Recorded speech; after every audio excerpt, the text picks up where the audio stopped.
Alright, so in this video we start writing your body paragraph. Let me just get rid of this.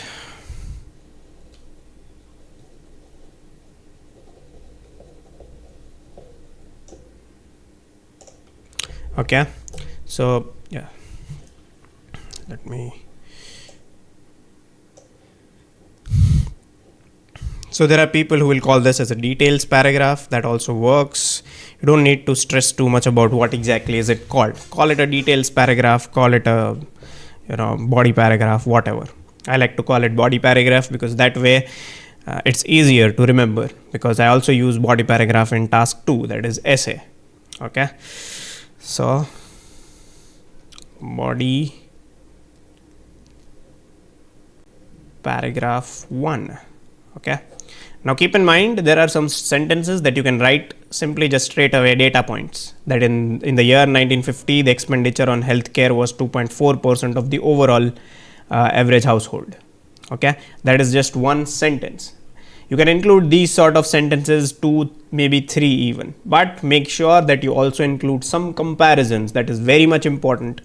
Okay, in this screenshot that I've taken from the internet, I forgot to take that. There is something written at the end of the question over here as well.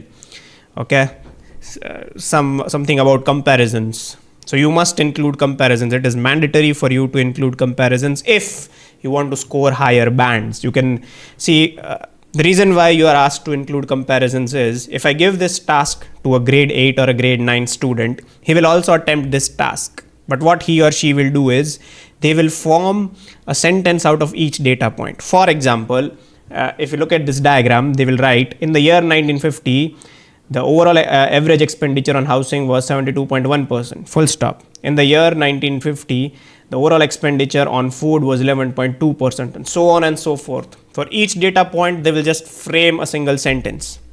Okay, now I'm not saying that you totally ignore this in your body paragraph. No, you can write 2 or 3 sentences depending on the graph that is given to you, but at least 2 comparisons need to be there in your body paragraph. This is extremely important if you want to score higher bands.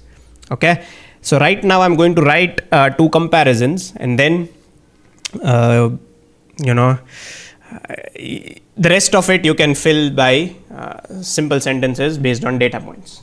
Okay, one more thing, you cannot randomly start writing body paragraph 1 and now you're like, okay, I've written enough and now I'll start with body paragraph 2.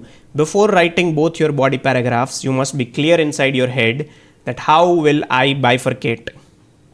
Okay, here I wish to do it like this: housing, food and healthcare I will include in body paragraph 1, education, transportation and others I will include in body paragraph 2. Okay, do not keep it random. You can also do it in the first body paragraph, you just want to talk about 1950, works. In the second body paragraph, you want to talk about just 2010, works. But in that approach, you'll not be able to show too much comparisons. If you go category wise, housing wise, I can simultaneously compare housing in 1950 and 2010 as well. Okay, fine, chalo, enough of theory. Let's write the body paragraph. Okay, I'll start with housing. Okay, to begin with housing. One more thing, try to include as many passive sentences as you can in your body paragraphs, especially in task 1. In task 2, everything goes. You can include personal pronouns, you can include present, past, future and all the tenses. But when writing task 1, there are 2 things, passive and past tense. Your sentences must be in passive voice. The tense of that sentences must be past tense. These are the 2 things that are absolutely important. Okay, fine, chalo, we'll start writing. To begin with housing,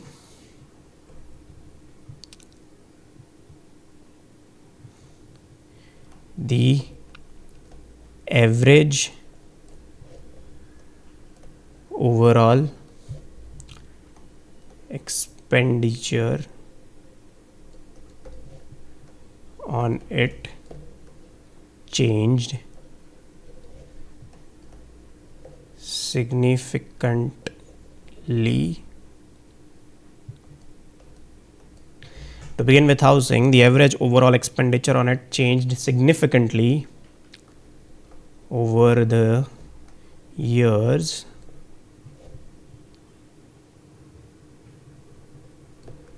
it was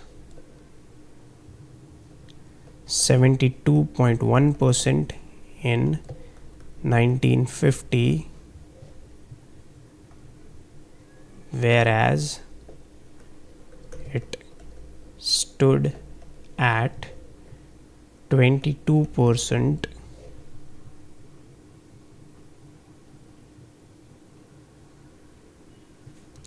in 2010, which is almost 1/3,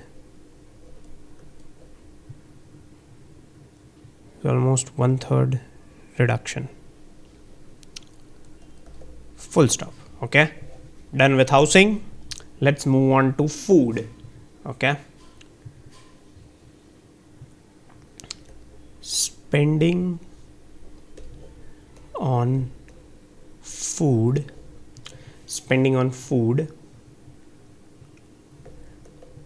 two is not required. Spending on food tripled from 11.2% in 1950 to 34% in 2010. Full stop. Okay,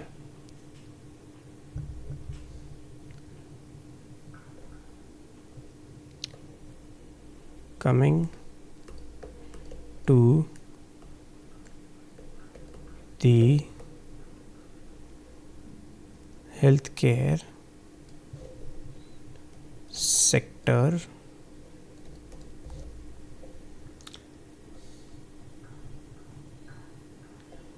it almost doubled from 2.4% in